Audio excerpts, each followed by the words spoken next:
Please welcome Kelly Lee Phipps.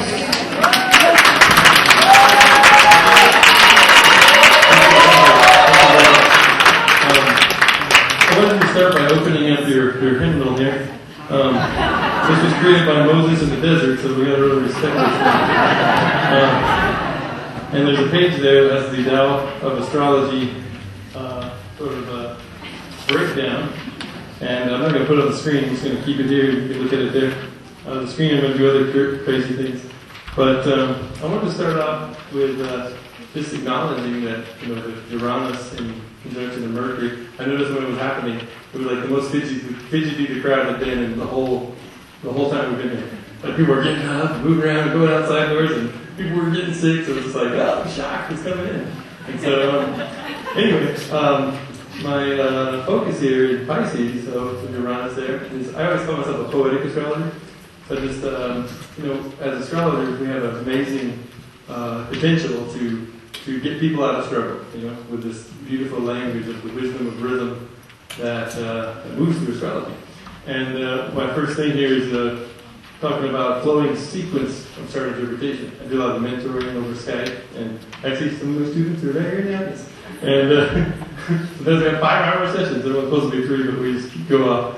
And sometimes I do astrological techniques while we're just like, whoa, in the brainstorming. Actually, some of the stuff on this page came out of those sessions recently. And you have an opportunity to, people doing Project Hindsight and bringing all this deep wisdom from the past. And I totally respect that. I love Hellenistic astrology. I'm going to pirate its whole techniques, bringing it to modern astrology. I'm going to go over to Vedic, and I'm going to already use the nakshatras with people, because this is a great way to bring it all together.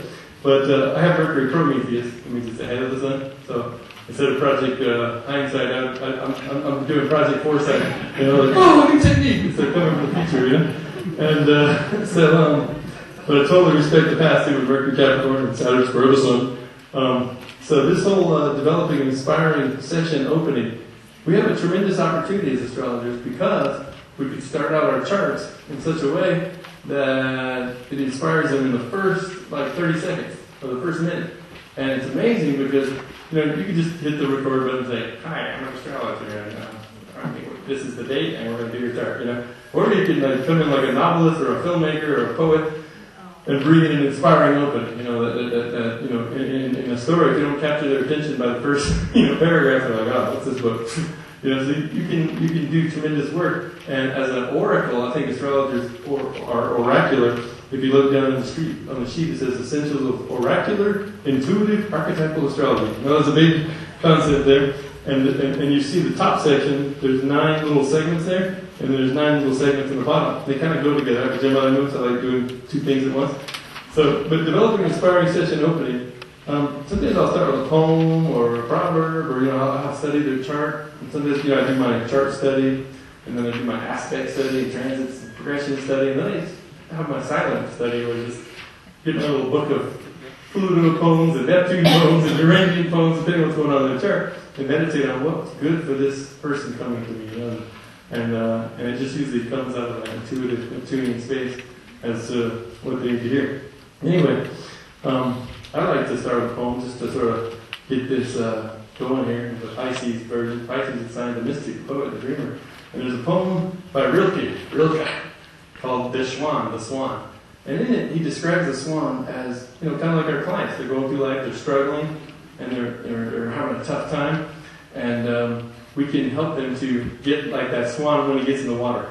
But until the swan gets to the water, he's kind of like tripping over himself. He's got these big legs, And so we got, in the poem he describes it. And he goes, it's the best description of Monday morning in the literature. It goes, this clumsy living that moves lumbering through ropes of what is not done reminds us of the awkward way the swan walks. And to die, which is to let things go. The ground we stand on and cling to every day is like the swan, when he nervously lets himself down into the water, which receives him daily, which flows under and after and wave after wave, while the swan, unmoving and marvelously calm, is pleased to be carried, more fully grown, more like a king, farther and farther on.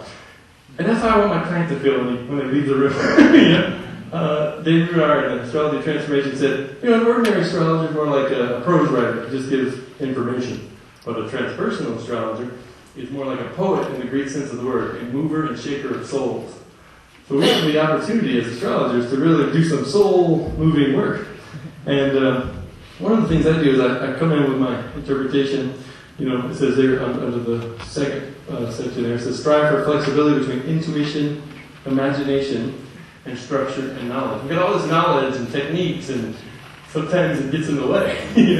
Sometimes we look at these two-dimensional charts and we forget that we're looking at maps of the sky. I mean, how many people have gone out and looked at the sky today or tonight or yesterday or whatever? It's an important process because I think the relationship to silence that the astrologer has will reflect how deep you can go with a client and how you can be a guide. Because I really believe we are oracular cosmic oracles, where we're tuning in with this language, this science, this art. It's like astrology is everything. You got to study history, you got to study, biology. I mean, every science that's out there can be, tapped into through astrology. So it's like a core science. That's why the world doesn't understand it. They're like, it's too much. But the opening, when I do a chart here, I like to open with what I call the spy statement. Here's Christina, my new wife. We just got married here, and she's back there. And I have permission to use your chart. You got here a situation where you got the sun, moon, and ascendant, and I'll be at a coffee shop, and somebody else, I have the moon in this, and I have the moon in Libra down there, and you can't quite see that. I'm gonna want to blow it down a little bit. Woo, there. And the Gemini moon's like sound effects. But the moon's in Libra here, and then the sun's in Gemini in the 12th house, and then Leo's rising modified by the sun. And so what I like to do is, start off with the moon and the sun and the rising and create a spy statement, just summarize their soul. Usually when I tell somebody their spy statement, like we call it in a coffee shop, they're just reaching for the $200 for a reading, and I like to use the key word of the house that the planet's in, luminary. Like the moon's in the third house, so a keyword would be curious or intellectual or, a Gemini word, like flirtatious. She says, the soul of the flirtatious Libra artist, diplomat, peacemaker, walking the path of the mystical Gemini communicator, the storyteller of the tribe, but she's telling the stories of the mythic residents of the house of spiritual vision, wearing the mask of the performer, the drama queen, the Leo rising magical child who wants to play and have a party. She's see how many costumes she has. I built her recently in a new house, a costume place. So you can bring this in, and you can use the ruler of the ascendant to modify it by its house position, which in this case is still the sun. So you can say you have the soul, or you wear the mask, or I like to say you embody the face of a lion. I mean, these are like the 12 tribes of Judah. Judah was the tribe of Leo, the lion of God. So when you have Leo rising, you got the hair thing going on. You see the fire, I always think of Leo rising, the shade of their mane is going through a self-imposed Virgo phase of like sacred service or whatnot. But, you can bring it in. And there's a lot of astrology is an art of inventing your life and leapfrogging into a transcendent reality. That's what I like to think of it as. Because you can just help them go to the next level in their life. And I like to think of it as a structured stream of consciousness, a harmonic blend of attention and the transformational power of the symbols. These symbols go way back. I mean, they all start from a cross and an arc and a circle. Circle being spirit, cross, 4 elements, body. And, you got Pluto, the cross of matter rising into a consciousness of circle, spirit. So, Jupiter is mind over matter. Saturn is matter over mind. Venus is love. The circle of spirit over matter. Mars used to be the opposite, but kind of tipped over and became pretty phallic. But these symbols are eternal, and if I always tell people, trust the symbols, let the symbols speak through you, their strength. And one of the techniques I've developed for that is using the elements and the modes. I use the elements and modes extensively because when I'm breaking down someone's chart, look at the planets as different urges, different forces of consciousness, different psychological functions. And I use Sirius. I've been using Sirius since 1994 when I read Dimitri George's book, and I was like, whoa, Sirius, the grand goddess. And I just fell in love with her energy. I just felt there needed to be something there to connect us from Mars to Jupiter. Mars is like 2 years, Jupiter 12 years. You get this gap there, And Sirius, Ceres, however you want to pronounce her, the meter. I gave her these symbols. It's very like Venus and Taurus, You're to belong, to experience abundance. It's all about childhood nourishment that you got from. But it's also about release and return. Wherever you got Sirius in your chart, there's always a release and return, I gave an example. I wrote an article recently about Sirius in Maurice's newsletter. Every month he has a magazine, like a PDF called about Sirius. And I said that, I have Sirius in the 5th house. And my kid's always, every 6 months he goes down to his mom's house. My ex-wife. And she's married to another Scorpio. And so he goes down the valley for 6 months to hang out with the Scorpios, And then to the day he comes back, And you might find that too in your own life, Because Sirius had to let go. Sirius had to go, I gotta let go of my daughter for 6 months. And she got all pissed off and canceled nature. But basically, if you have Sirius in the 7th house, you might experience release and return in relationships. Let someone go, 6 months later, like, hi, I'm back. I've seen that. Or career. You might let go of a career and Sirius will bring you back. But it does bring abundance, I had Sirius crossing my sun sign recently when Neptune was there training my moon. And we went to buy a house. And I was like, I never bought a house. I was just going to be a wandering gypsy for the rest of my life, And suddenly, this big acre house, like $188,000. I worked the deal. I was like, how about 184? You pay the closing costs. And they're like, how about actually, Christina, they're going to come back at 186. Well, I got a plan. They said, how about 186? And we'll pay the closing costs. I said, how about $186,282.39? And they're like, that's higher than we offer. I said, yeah, but it's the speed of light. So every time we pay the mortgage, we can give it to the high five. I said, we're approaching the speed of light. Like, you guys are weird, but we'll take it. But, anyway, so, dance the chart. Tell its intrinsic story. I mean, this stuff is beautiful, If you've got a person like her, she had the sun in Gemini in the 12th house, you could say the earth to shine, live, and create. Your core vitality is being expressed through the archetype of conversation through spontaneity, the design of the trickster, the eternal youth, the messenger, the storyteller, the teacher. I went past the 12th house. But it's being expressed in a life field of spiritual vision, secrets, inspiration, dreams, meditation, isolation, compassion, escapism. And I wholeheartedly agree with Maurice about the 12th house. I think the 10th house is more like your career that comes from the Latin careening, which means you're like running into something, It's like your reputation in the world, your ambition, it's more like a Saturn thing, but your vocation, your come from voice, your life calling comes from the 12th. Because you hear this calling, and it's like, not everybody wakes up to that, though. Some people are happy doing their little Saturn, responsibility job there. And I like bringing the elements and modes in, big time. The modes, I have these keywords for the modes, like cardinal, I call them outward. The fixed signs I call inward moving. They're power signs. They're about penetrating, harnessing, concentrating, utilizing, empowering. And the mutable are seeking, adapting, evolving, demonstrating, distributing. So I have a whole Tai Chi around this, where I sort of move and groove like that. I'll do Aries, outward fire. I'll come down the Taurus, inward earth. They'll do Gemini, spiral air. Woo! I'm kind of like that lady that does the dancing. We're going to get together and work out there. She can teach me a thing or two, take the thing to the next level. But you can actually see the meaning of the sign Aries, why it's the warrior archetype, just by combining its element, its mode keywords. I mean, look at that. Activating essence, generating vitality, creating identity, expressing consciousness, illuminating inspiration. You can see why Gemini, the storyteller, likes to go around in circles. Because it's about seeking this awareness, adapting ideas, evolving thoughts, demonstrating concepts, and distributing knowledge. That's what Geminis do best. And you can see the spiral air, you can see the emotion, why the sign became the storyteller. So I'll bring those in for people. See their Mars and Pisces, that's like, I'll visualize Mars as like Aries, activating essence, creating identity, this fireball, coming in. And I'll visualize Pisces as being seeking imagination. So you go down to Pisces, or the water signs, and they're all about the imagination, the emotion, the empathy, the compassion that leads finally to the soul vision. And you can mix these either way, but it's a good way to poeticize the chart and open up some larger portals so that you can get to the next level. I like to start with the sun and the moon. A lot of people like to start with Pluto and work their way in. I guess maybe Jeff Green likes to do that, come down. I think Stephen Forrest String likes to start with the sun and work their way up. I think James Bill likes to start with the nodes. She might spend an hour on the nodes.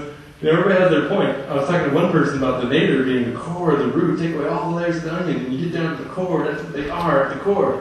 She's like, why don't we start the chart session there? So she developed a style of talking from the south, the nadir. And I was like, that's a really good style. And she just brought it up, like a fountain. And I thought that was pretty amazing that we can all creatively, go with our style and everything. But I always say the secret to becoming a great astrologer is not about knowing astrology, but about being a profound, inspiring communicator of and conduit to this symbolic language that taps into what I call the source conscious. You got the unconscious term, but to me the unconscious is more reflective of the eternal being's mind and heart and spirit. So I don't think it's unconscious. It means God got knocked out, And so I like to call it the source conscious. There's something source. I could show you my equations here, but I thought I wouldn't run back. That the individual equals the integral taken from the sun to Pluto of a planet in every archetype to the house number X plus the change in that planet's position. But I figured I wouldn't run that by you. That's like, I gotta talk with Rick back there about some quantum astrology and that stuff. We'll leave that for another lecture. But the qualities. I've been studying this Helen Fix training, and I really love it. It's really exciting. I like all the techniques coming out of there. And this is a little diagram I made for the qualities and the elements. Now the elements come out of the qualities. However, I have to be the first one to tell you that the qualities preceded the elements, because the Greeks were very Taoist in their approach. They said, hey, it's dry and hot out today. It's moist and you can't see cold. You gotta get cold in here.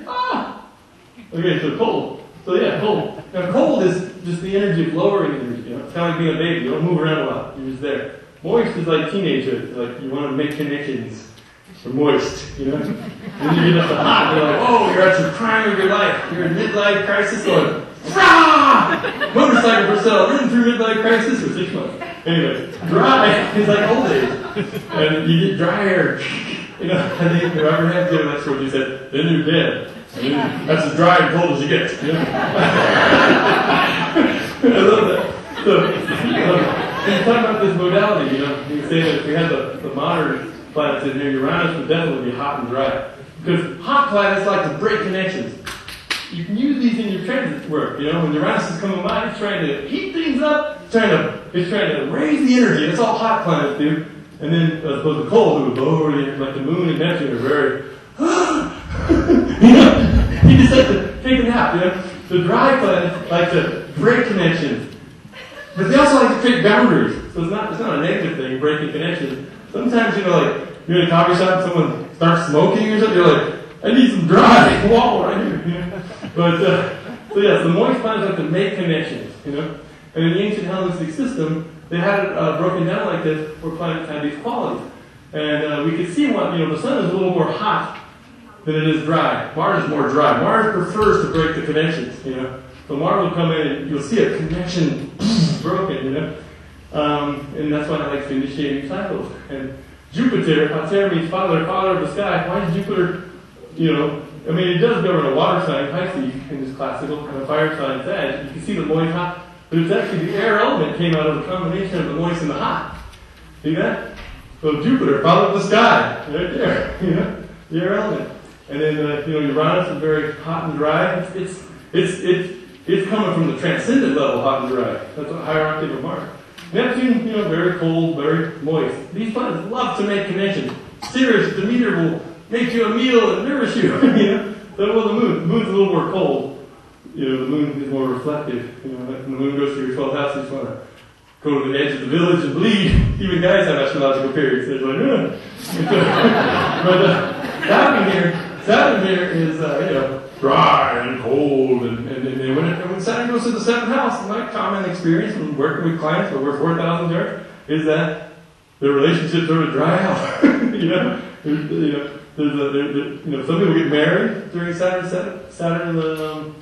because it's about commitment. Dry is not just a bad word. Dry is a good thing. It's about making, getting older, wiser. Saturn likes more solitude, So those work really well. When Saturn's crossing your moon, no wonder you feel like depressed. Saturn's drying out your moon. The moon likes to be cold and wet, and Saturn's over here drying it out. So you can use it. That's why I call this the Tao of Astrology. It's like, wow, it's really natural. When you see, I had Pluto recently cross my Sagittarian ascendant 18 degrees and oppose my 19 degrees Gemini moon, and it felt like the eternal being had stuck a dagger in me and just twisting day by day. Like I was Frodo climbing a mountain trying to drop a ring in. I was just going, yeah. Out of it came a great book I read called The Physics of Consciousness. It's all about the archetypal universe. But still working on that. But anyway, Pluto was like down here at the center. Mercury was at the ancient center of the Hellenistic. It didn't have a charge because if it was a charged planet, it wouldn't carry the message. It has to bring it in and put it out. Pluto's sort of below Mercury, if you imagine, below it. It likes to take the message, transform it, and then give it to you. So when Pluto was opposing my moon and my heart was in a turmoil, I had Pluto opposing it. The opposition through a relationship I had, Pluto was over there, doing its thing. Pluto likes to transform into opposite. My moon was cold and wet, cold and moist. But Pluto was transforming the moon's basic nature into its opposite, hot and dry. And I felt like my soul was boiling. Like literally. I was like, God, And so this is the way we can work with the qualities and elements in the way they transit. So when you describe this to other people, they're just like, whoa, that's exactly how I feel, So anyway, that's a lot. Sun and moon, I like to start with the sun and moon and break them down by planet, sign, house. And then I like to go into their phase angle, the 8 phases of the lumination cycle. It's a beautiful cycle.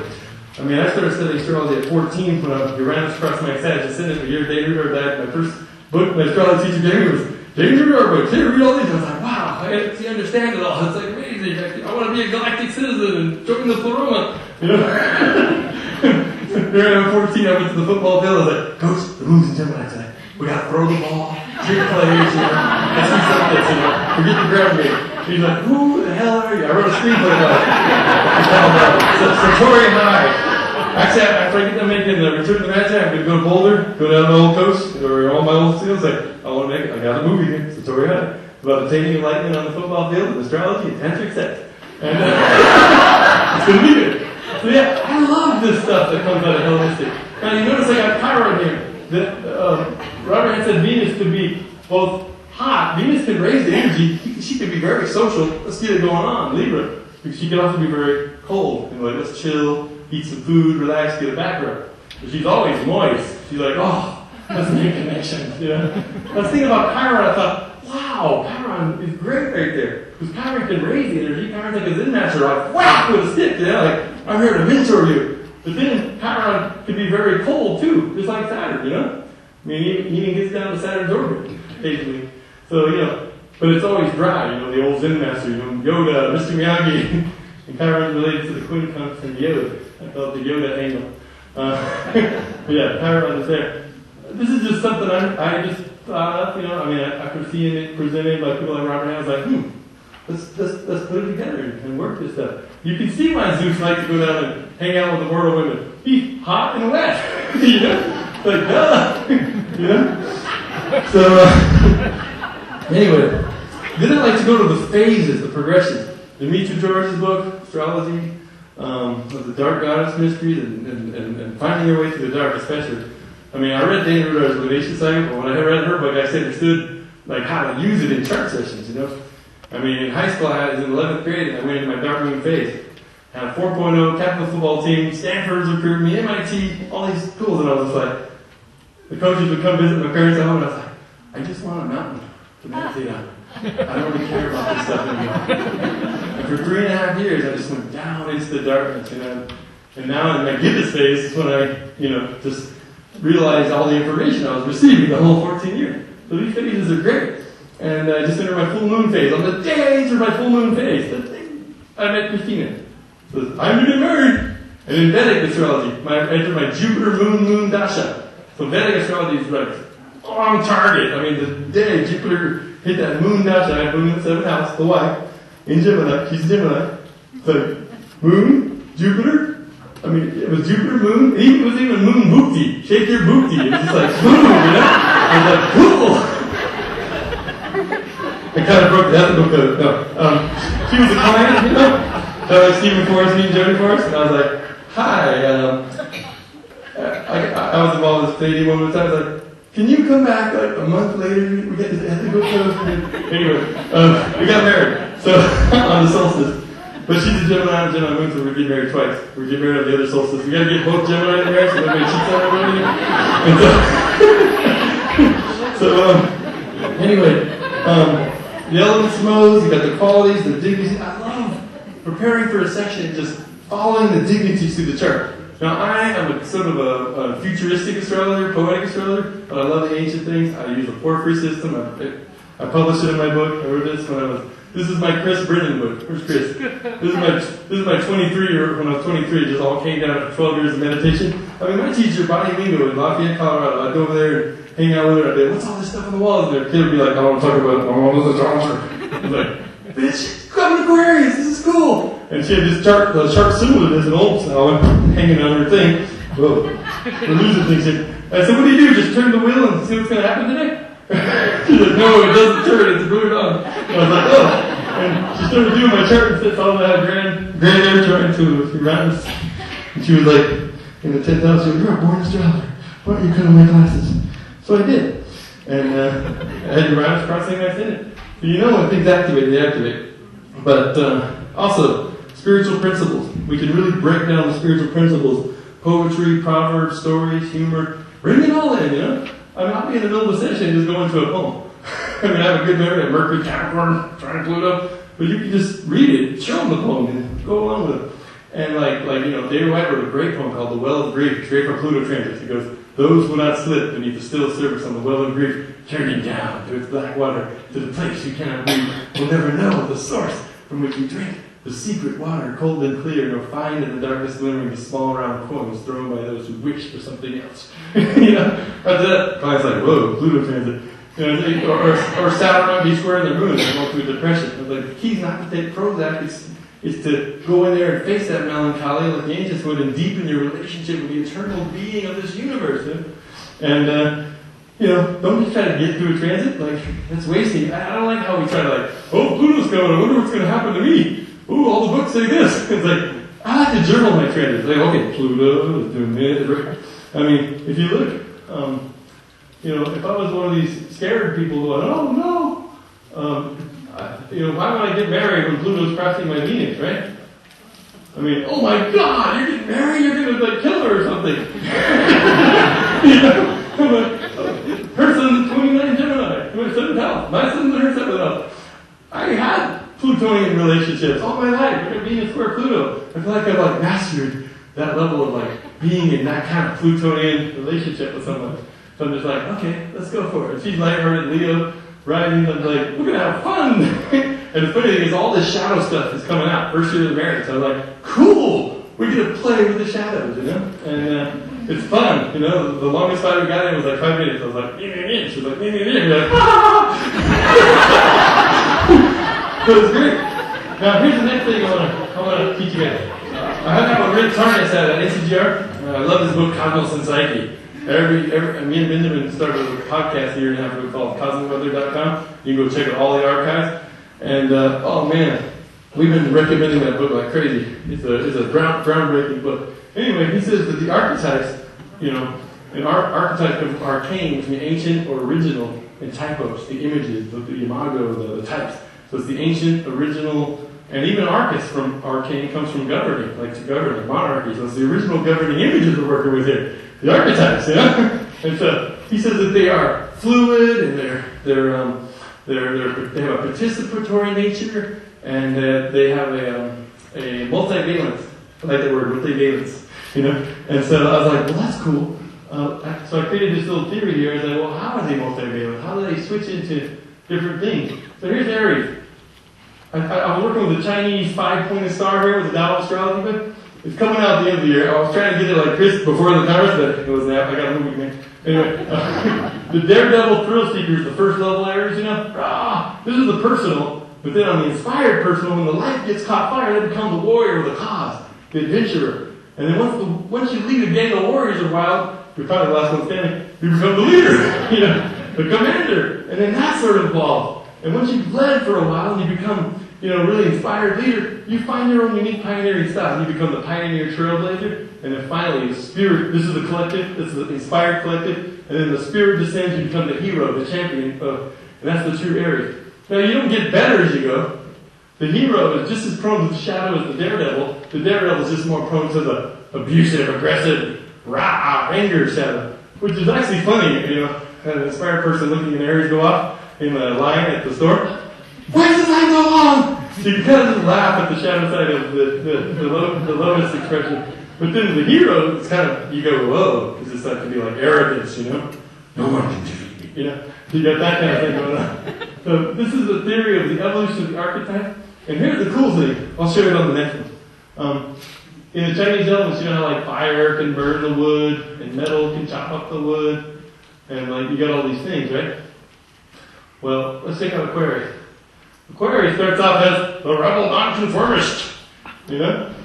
And then they evolve, you know? They go the inventor, they start putting like, you know, peanut butter and like chocolate together and go, oh, Reese's Pieces, inventor science. Then, after they invent the new system, they want to become the reformer. They're like, wow, let's implement this on the collective level, the liberator. And then suddenly they go, wow, on an inspired collective level, they become the humanitarian, the altruist. And then finally the spirit descends and boom, the cosmic genius, the philanthropist comes in. And that's the cool point when that awakens. Because, and to get a rebel nonconformist like me who had straight D's and F's in 6th grade and got D&D kicked out of our school, I was like, passing up, you find a secret door at Days Hall, what are you going to do? He's like, what's a secret door? Anyway, the rebel nonconformist, to get the rebel to go, you gotta put him next to a true humanitarian.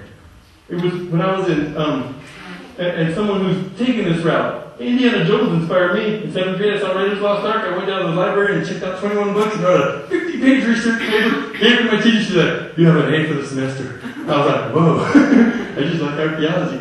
And then Einstein, 8th grade, I read about, you know, relativity. So the trick is, you know, like if this is wood, and that would be metal. Metal breaks up wood, you know, in Chinese. So humanitarian will break up a rebel. You know, you put a nonconformist leather jacket rebel in front of an Einstein, he goes, wow. He starts thinking, and then it starts moving him on the path, you know. And it cycles too. It cycles. So you can describe this process in the book. I'll have all of them to a client, and it just totally blows open the whole flow. You know, you'll get a client that has like an Aries moon, and they repressed it their whole life, and they'll like start crying within 10 minutes. You know? And the thing is, you start counseling them, and they start opening up to that force, and it's really beautiful because they have a pattern, you know, to open to that mystic resonance. And then the shadow side trick. To me, the shadow side of any sign is just the overexpression of the light side. You know, Gemini communicates. If they communicate too much, they're overly talkative. You know, if a Leo shines, it's everybody's like, wow, playful joy. But then too bright, it's like, oh, arrogance. Narcissism, oh, you know. If a Pisces is a mystic, poet, dreamer, oh, he's a martyr, you know. And the whole Pisces age has been the deification of the martyr syndrome. You know, the more you suffer, the more spiritual you are. The shadow side of the Aquarius age is going to be the deification of the mad scientist syndrome, you know. The more techno gadgets you have, the more, like, you know, techno wizardry out, the less connected you are to your heart, the more spiritual you're going to be. No. We want more heart connection. We've got to keep that Leo flow going. I like to open to the psychic intuitive flashes to evoke the divine imagination. One time I had a client come from Germany in Key West, and I sit down with her, and in the middle of the session, I saw her progressed moon, just went into her 8th house, and was in Scorpio about a year and a half ago, and I was like, whoa. It was balsamic phase, too. I was like, what happened a year and a half ago? And she said, she started crying, you know, it was so intense for her. And I was like, so I just, you know, gave her space, counseling skills, take the counseling skills. I haven't changed it, but anyway. I have no water in my chart either, so when the client breaks out, I'm just like, what do I do? I'm like, okay, you know. But anyway, it usually works out. So I told her, I said, you know, what happened? And, you know, she opened up, and she's like, I got an abortion. And it was so, I'm still carrying the grief of it. You know, and I said, well, now you're coming to the end of that phase, you're moving into the 9th house, and Sag, you're going to feel a lot better. I was like, I felt this vibe coming down the pipe, cosmic pipe. And I was like, you know, astrology, you'll say one thing and 10 more insights will come. You say one of those, you got 9 more, and then 10 more come. Oh, yeah! You know, and so you just go with it, you know, with what you feel. And I said, well, and I was talking about how her progressed moon and all this stuff is going into the 9th house. It's about philosophia, love of wisdom, and all this great inspiration stuff. And then she started crying harder. She's like, I was going to make the baby Sophia. And then I just remembered that somebody contacted me in Key West that week and had a chart on there from a 1.5-year-old kid whose name was Sophia. And I was like, whoa, I get the chill bumps right now telling the story. I was like, well, why did you come to Key West? She's like, I wasn't supposed to come to Key West. I was supposed to go to Vancouver. I was like, this is interesting. I was like, let me make a phone call. I was like, hey, do I have permission to bring this lady over to see the kid that incarnated through you that was supposed to come to her? And all this stuff. And she was like, they were like, yeah, cool. I was like, you want to meet the kid and feel some grief here? I was like, I believe, and he goes, that'll be fine, but her German mother is over in Germany visiting this village. I was like, what village are you from? She's like, I'm just north of there. I'm like, whoa! I was like, okay. We went down to a little gift shop, bought a little plaque for Sophia, and I said, take this to the village in Germany, and heal things, And it was beautiful, This is the thing that you get in astrology. That's what I mean by the rock paper and archetypal astrology. Just last week I had a client, and she was like, I saw Pluto on her Sirius and her Venus in the 6th house. I was like, whoa, Pluto, transformation, house of illness, hell, right on Venus. And I was like, man, Sirius is very Taurian, like the Earth Mother, great goddess, go meet her. And I was like, whoa. I was like, and then I saw progressive Mercury and Uranus cross the grid. Career change, messages coming down. I was like, whoa. So I said, are you trying to write books? You got 5 indicators saying you need to write a book. She's like, I'm working on a book right now. How'd you know? The chart saying that. And I was like, what about this Pluto on your Sirius? You have any neck problems? She said, I just went for neck surgery yesterday. So I was like, wow. I was like, and you're trying to write a new book? Progressive Mercury in there with Uranus and you're changing career? She's like, yeah. She's like, problem is, my neck gets so tense from the surgery, I can't write, but only for 4 or 5 minutes. And I was like, there's no excuses, I got it right here. Your North Node is Gemini. And I said, that's the sign. The North Node is, in tradition, the North Node is the dragon's head. And it's in Gemini, communication. There's this program called Dragon, and it lets you communicate. You don't even have to type. You can just speak to your computer, and it'll come out typing. She's like, wow! Is that Calendar 2000? I said, no, they got it on sale for $99 now. She's like, cool. So I connected her with a tool through the session, just following the flow of the chart. It was amazing. And that happens every single time when we get charts. I'm like, whoa! That's because they got Neptune in the 12th house going, tell them this. But we can all do that. You don't have to be psychic. I mean, one of my main students, Benjamin, who's on the camera right there, he's got 4 planets in Capricorn. I have his permission because he spoke it out loud anyway. He's got Virgo moon. He doesn't have a lot of psychic things in his thing, but now he's doing shamanism. He's open up to the psychic, and he's flowing with psychic power in his chart. So the most earthy person can learn how to tap into that. And so, other things. Any questions here? I got a few more cool new techniques. Here's another Tao of Astrology thing. We got 8 phases of the lunation cycle. In the Tao, they got 8 trigrams that they put together with 8 more trigrams to create 64 symbols of the I Ching. So you can take your birth lunar phase. I've mapped the trigrams out to the lunation phase cycles. Take your birth lunar phase, figure out what trigram it is. Take your progressed lunar phase, figure out what trigram that is. Put them together and go to the I Ching. It's a beautiful way to connect astrology and the I Ching. It came out of nowhere. I was like, wow, let's do this. So, techniques from the future. Like I said, like Mercury Prometheus. And I do use the 4 free house system. I love the vegetarian monk from the 2nd century. I'm a vegan since Uranus hit Neptune in 1992. I was like, I'm going vegan. Like, my football coach was like, what? They freaked out. But anyway, Moses coming to shut me down here. Other things, shadow traits, honor the shadow. I'm an Aquarius, I'm a nonconformist, I'm a rebel, But, you don't, once you make a friend with the unknown and bring it in, it becomes your strength. Your dark side is your strength. Because when you accept it, it gives you power. It's kind of like working with Pluto, It's like you don't, push it away. You bring it in, you heal it, then you're empowered, So, other things, there's, put down here, let the interpretation arise spontaneously on the interplay of imagination, intuition, and knowledge. Then we got imagination, Neptune, intuition, Uranus coming down. We got our knowledge, Saturn. Saturn's a classical governing astrologer. Saturn still governs Aquarius. I don't know how many times, if you look at the chart and saw Aquarius rising, go look at their Saturn. It tells you how they look. My mom's got Aquarius rising, and Saturn's in Leo. And she looks like a drama queen. Got earrings down here, colorful clothes, and she's like a clown, So, I see Scorpio rising people. Like 10 cases, and they have Mars in Leo. And they didn't look all deep, dark, mysterious with the curly hair and the dark glasses. Investigator. They look like Sunny. I was like, oh, you're Sunny Scorpio rising. So I started realizing the classical rulers are alive and kicking. But we don't have to kick out the modern rulers, and we don't have to kick out that. We can bring it together. We can say, okay, the personal planets that govern the seven classical planets and the rulership are perfectly aligned, and they tell you about that person on a personal level. But the modern tell about the transpersonal level. I wish we could draw charts in a better way. I don't like how we draw charts because, let's see here.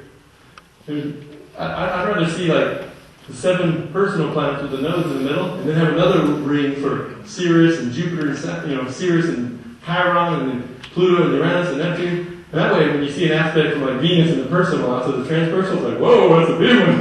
You can really feel its power coming in from a transcendent place. So that's really cool. Working with signs, every sign finds its salvation and balance through the opposite signs, the polarities. Maurice talking about the Pisces age. We got Pisces, universal love. Two fishes, one swimming upstream, one swimming downstream, uniting things. It's universal love through Virgo, service to others. Divine imagination through sacred craftsmanship. To me, Virgo needs an upgrade. Here's my upgrade to Virgo and Scorpio. Virgo's upgrade is Virgo's the humble worker, the laborer. They're good to get the job done. But when they get inspired, they become the disciple or the apprentice or the sacred servant. They're not just doing the job, they're doing like a priestess in an ancient temple, Craftsmanship, technician. They sort of, on the collective level, they're the craftsman. Then they go to the expert, the mentor, and then the wise master, the guide, Mr. Miyagi. We need some wax on, wax off of Virgo, And then, to me, Scorpio, I love Scorpio is my favorite sign because it's the mystery. Plus, I don't have any water, so it's like, whoa, what's that? It's the investigator. It's sort of how the hedonistic quality, like pleasure. I want to have sex with you. It's like, ooh, I want to penetrate. And then it goes to the investor and the occultist. It takes that wealth, that power, says, let's find a deal and invest it, or let's deepen ourselves. The occultist means hidden. Then on the psychological level, they serve on a collective level, the researcher. I like the word research. It means we're looking for something that we've lost. Researching again. The alchemist transforming the lead of the lower self to the gold of the higher self. I often will quote whenever someone's having a strong Pluto transit, say, the Zen Master Suzuki said, we don't need to learn how to let things go. We just need to recognize when they've already gone. It's perfect. People go, wow, I just let go. I just had a client 2 weeks ago that had Pluto and Jupiter coming through her 7th house. And they were progressing moons in Taurus in the 12th. And I was like, I was like, are you married? She's like, yeah. I was like, it's like you're married. Did you marry like 12 years ago and Jupiter's there? She said, yeah. And I was like, well now it's coming up for, it's next Jupiter expansion, but Pluto's there saying something's got to die. Something's got to be reborn. It's going to boil your relationship, And I was like, whoa. And then your progressive message, your progressive moon, your moon is saying, the progressive moon is like the moon of the soul. It's like the moon covers cancer. Cancer's the stomach. The progressive moon shows what you want to digest. So you're going to track by sign and house whatever your progressive moon is, And so what you want, your soul needs to feed on, And she had progressive moon in the Taurus and the 12th house. So you need a spiritual journey out into nature, maybe work with some Pisces imagery. She's like, me and my husband are fighting and I'm going to go through a divorce.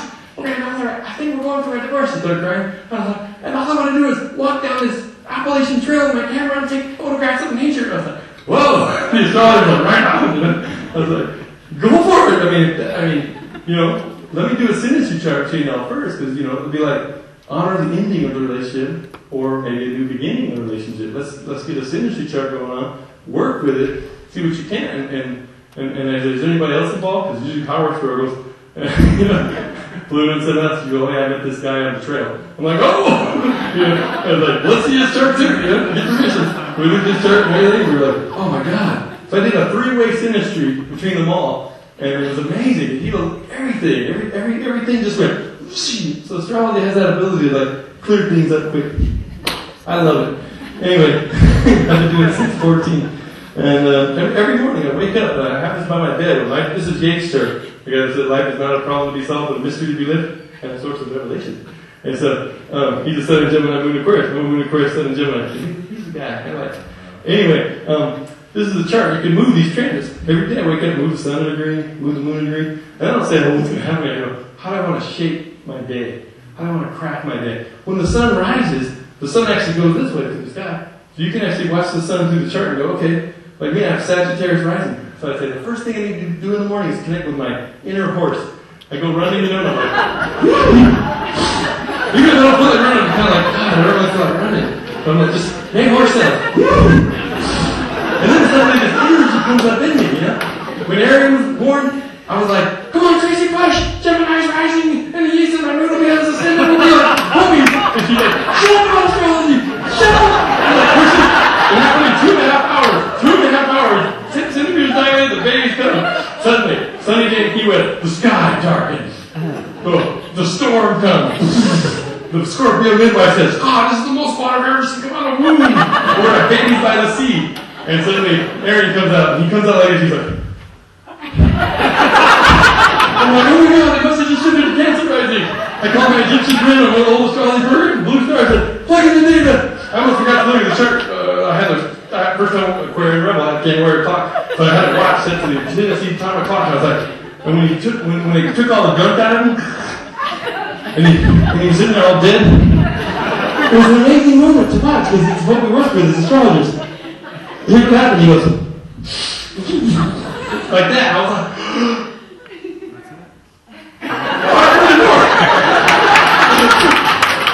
and these children are like amazing, they got all their transcendent planets, Uranus, Neptune, Pluto, and now even Chiron in the last 4 signs. So they're like tuned, the indigos have come, now that Chiron's moved past on in to Sag and Aquarius now, it's like, they're like, I don't know what to call them now, the crystal children. It's like, Arian's like started doing Reiki. He came up to a class when he was 13 months old. He said, oh look, Dad, before he went to sleep, new beginner class, they didn't know any astrology. He goes, look Dad, it's murky. He goes, hey, this is the node. Pluto. And he went through and described every planet, every sign at 13 months. By 2, he was doing meditation and Reiki. We were on a bus trip across the country, and this African American guy was freezing, and his teeth were chattering, and they had to turn the AC off, and he was like, and Aaron goes, Dad, he's Cancer rising, you know, 6 planets in Capricorn, that's Saturn in my 5th. He's like, should I go heal him? I'm like, come on. So we went to go, Mister, can I heal him? And the guy's like, sure, little man, let's see what you got. And Aaron goes, he opened up, you know, he brought the Tao of Astrology. He brought the heaven to the earth, root energy up like a tree. I said, just meditate up your tree. Bring up the minerals, bring down the sky, photosynthesis, let it combine with the cambium, and bring it to the heart. And that guy got hot. He got so hot, they had to turn the AC back on, give all the clothes back to the people that lived around. And we got out with the next Burger King, and we were on the way to Boulder to slay the dragons. I always told him, you know, as a little kid, we're going to go slay the dragon on the mountain. And he was like, you know, people come up to me like, who is this kid?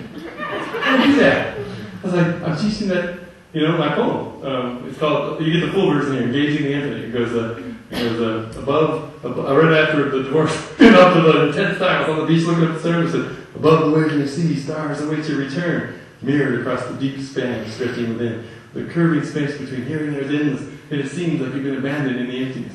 You can never stop the flow of dark imagery coursing through your heart. Those chambers of guilt and fear always struggle to contain the tingling fire dancing as your soul.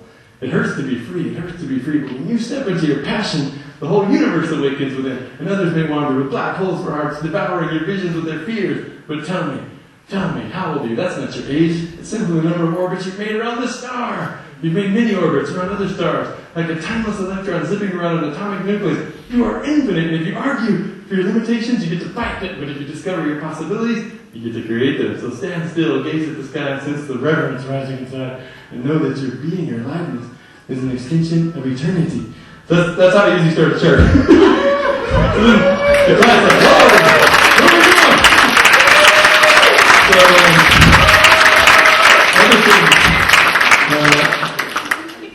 I think it's interesting, when I left the house, it was 3:33. I drove 2,000 miles. I got to the speaker dinner 15 minutes before it started. And when I got here, I saw the building. It was 3:33.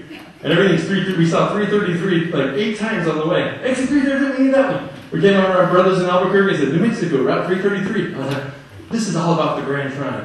You know, we got the sun in Aries coming into that Grand Trine to, Saturn, Leo, and Jupiter.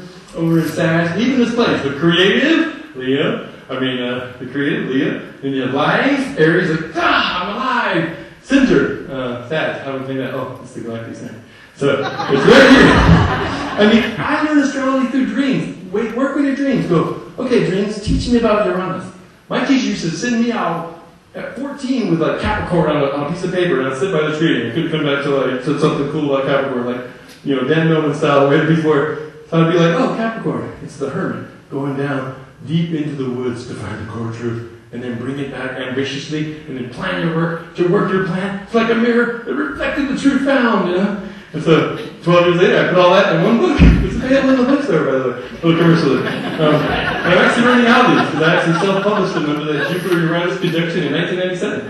And we're moving into an incredible phase here with the Uranus, because when Uranus was conjunct Pluto in the 60s, it launched a new vibration. When it got to the 30-degree excitation, the Taurus zone, 30 degrees later, something had to materialize, right? Guess what year that was? 1977, Chiron popped in. Something materialized. And it was very Virgo, very Uranus, Pluto, and Virgo. Revolution, transformation in the sign of the flower shoulder. Be here now.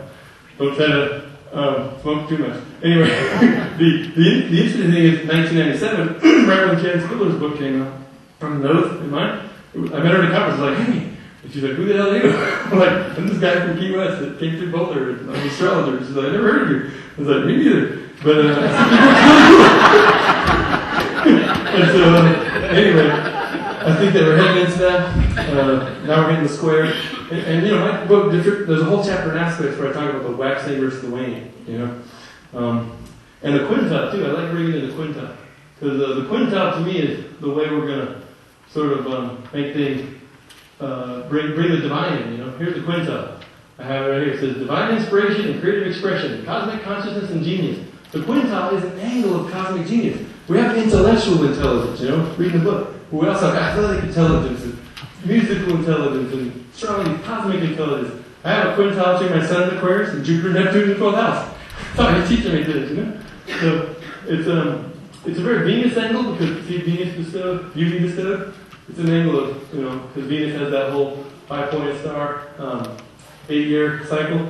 And spiritual gifts requiring cultivation, setting new trends.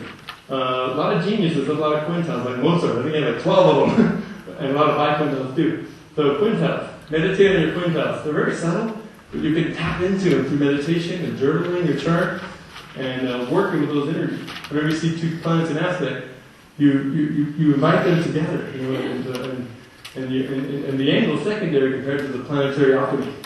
Saturn gets with Mars, doesn't care about the angle. Saturn's like, I want to have a committee. Saturn's like Princess Leia. Come on, let's have a committee. Han Solo with Mars is like, no, let's just charge.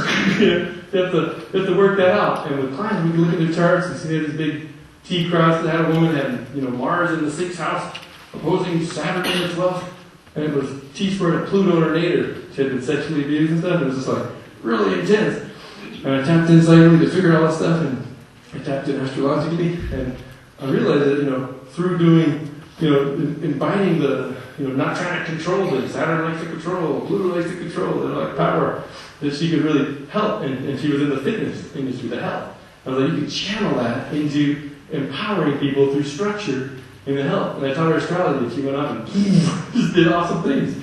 And so some of her fitness people were like, what, astrology? So that's how I want to make this video. It came in, the project came into the Jupiter return in December, and we got The Secret out there, and we got What to Believe. We need Return of the Magi. So thanks everybody for helping me with that.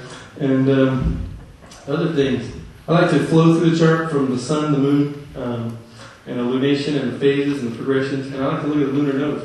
The south node is, Ketu is where you come from. It's your core. I like to combine the south node with the moon's imagery by planet, sign, house, and aspect, and the nadir and its ruling planet. You get a beautiful image of what their soul is made of when you look at that. But then you take it to the next level and say, well, the sun and the north node in the midheaven and the planet that governs the midheaven, where it's at, you bring those together. It's a collective symbol of three things, and you get, I call it, why the hell you're here. The sun, life purpose, north node, destiny, midheaven.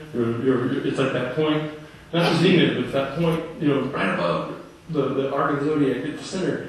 up there. It's like you aspire to that. So I like the bit of it, and I like bringing it in right there. And you can get oracular with your chart interpretation, and you can bring spiritual principles in. Like one time I was telling a client, she had Leo in the 8th house sign. I said, wow, you're practicing the principle of creativity through dramatic performance in the realm of eternal change and mystery. And later she wrote a book called Learning to Float. It won all these awards and everything. And in it, I read it, there was this chapter about where she went down to Key West and met this astrologer, this little baby. She called the chapter exactly what I just said, practicing the principle of creativity in the realm of mystery. I was like, whoa! And that was the character in the book. She changed my name to Leon, and changed Aries' name to Astrologer, because he's named after my fantasy character from my 12-book fantasy series. It's like 1 through 7 zodiac. But you can use astrology in so many ways. I cast a chart for a character. Whenever I make a new character for now, I take a little D&D 12-sided dice and roll it. 6, Virgo Sun. 11, Aquarius Moon. I roll up the chart. And then Mercury's in Aries. Let's give him some brisk, raw communication, And so I just work the character through the archetypes. So we can all, I feel like we're all characters in the divine stuff. I feel like the divine being, the eternal being, like a circle with an infinity symbol in the middle, sort of dissolve into these opposites, the yin and the yang, right? Into this polarity. Why did it do it? In India they say it's like Leela, God's play. God's just playing, having fun, I actually came up with a quantum physics operator, the Leela operator. Why God decided to divide it into two? I kept asking myself, God divided by two for 10 years. So what I realized was when the divine dissolves into the polarity that's the essence of our astrology, the yin and the yang, the earth and the water and the fire and the air, it created this dimension I call the creative void. Imagine the Vesic of Pisces, 2 circles join with a circle, the creative void, like the root dimension. And then when the divine poured all those elements through there, just like its essence, it created the archetypal universe that we work with. So we're tapping in to the source as astrologers, which to me is just beautiful. And Chiron helps us that way. I didn't say a lot about Chiron, but I like Chiron. Chiron's about overcoming adversity to realize your greater destiny. So I had Chiron and Scorpio squaring my sun sign. Pluto was on my Mars. I got a near-death car accident. Karen came down the road to study, goes right into me. And she died an hour later in the hospital. Pluto was crossing her Mars too. I got the picture of the chart. I was like, oh my God, there's Saturn on my sun.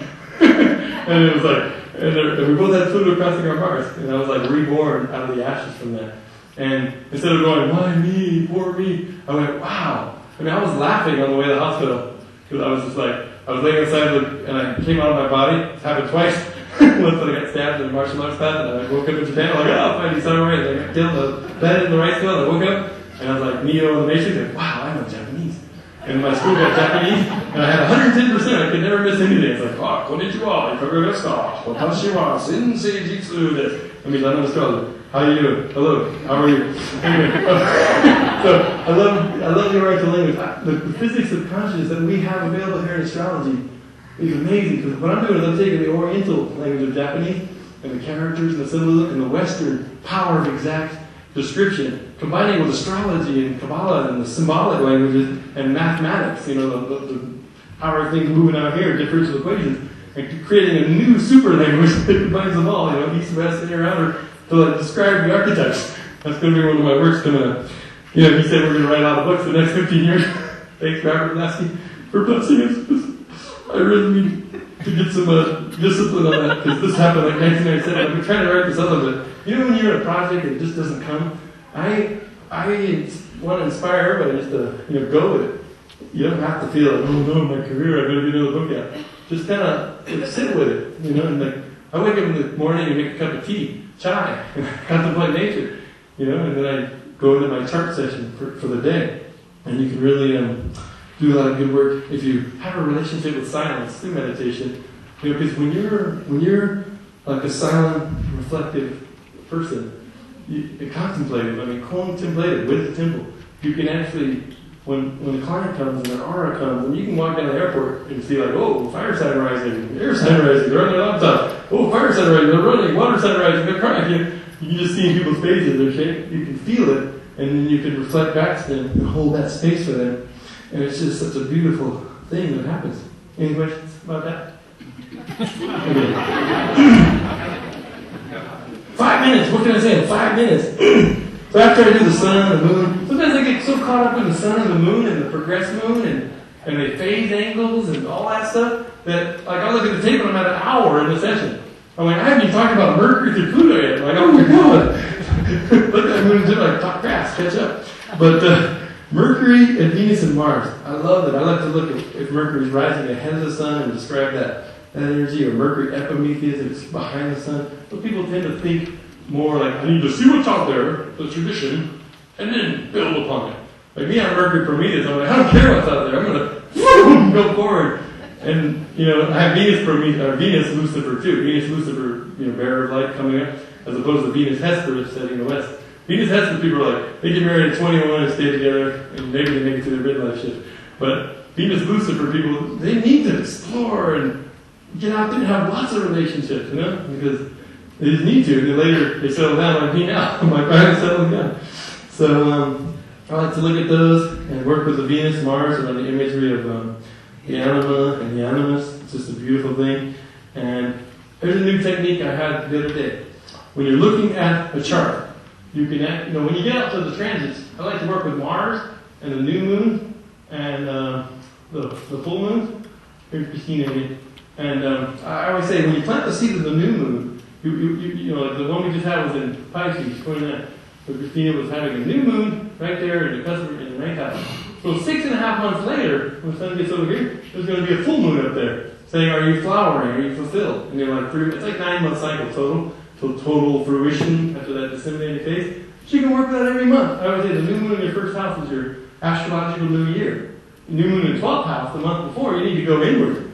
Withdraw. Forget about New Year's. This is your astrological New Year. That sun crossing that ascendant, and the moon comes by, boom. But then when you get out to the Jupiter through Pluto, what happens is you can translate it, in a vacuum by itself. But Saturn transcends it and includes, in Wilbur terminology, Jupiter. So Jupiter saying, okay, Christina, you have opportunity here in the 5th house of children. She's definitely growing through hanging out with my kid.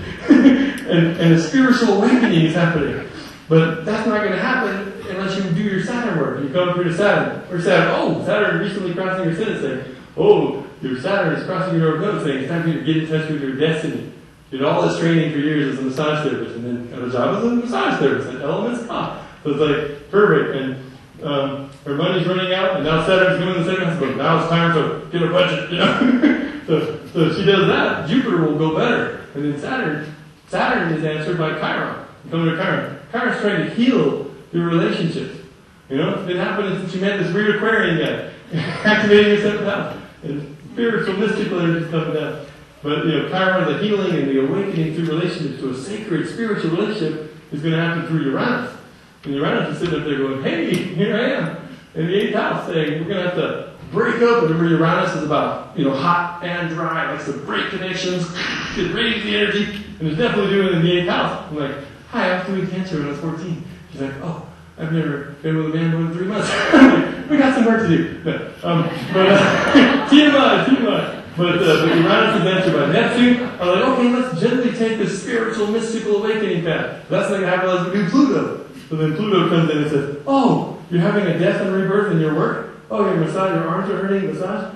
And you need to transform this and be really real and empowering about how you're doing your sacred duties. So it's like, you don't necessarily have to, and you can do this in the natal chart too, Jupiter through Pluto. You can say, okay, Jupiter, Saturn has some answer for Jupiter. And then, go through the steps. And that technique just came down the pipe last week when I was working with one of my clients from Montana, who's my mentor. And we do the Skype thing. Astrologers, we can mentor, we can do Skype, we can do a recording through Skype, upload it to the server, send the client an email, and they got their chart right then. So I say as astrologers, let's embrace the new technology this year before somebody else gets in the way. When the Gutenberg press came out and the Bible beat us there, we were like, back to the sidelines, So here we are on the internet, and the internet is just the physical tool that's really symbolic of the internet that we can connect with the Akashic records that we have in our sessions and know everything. And so we need to get involved in this internet and do podcasts. I encourage you to do podcasts. We got 200 downloads a day on our CosmicWeather.com podcast. And every week we talk about celestial forecasts, illustrated, do a little concept, and then we do a famous person's chart. We've done everything from Dalai Lama to Oprah Winfrey. So check out that. And DivineInspirationAstrology.com is my website. And these books are for sale in there. If you want that. I also build these tools for people. It's the coolest tool. It's got all my symbols and creative stuff. And you can just like interpret a whole chart just with this. You can move these.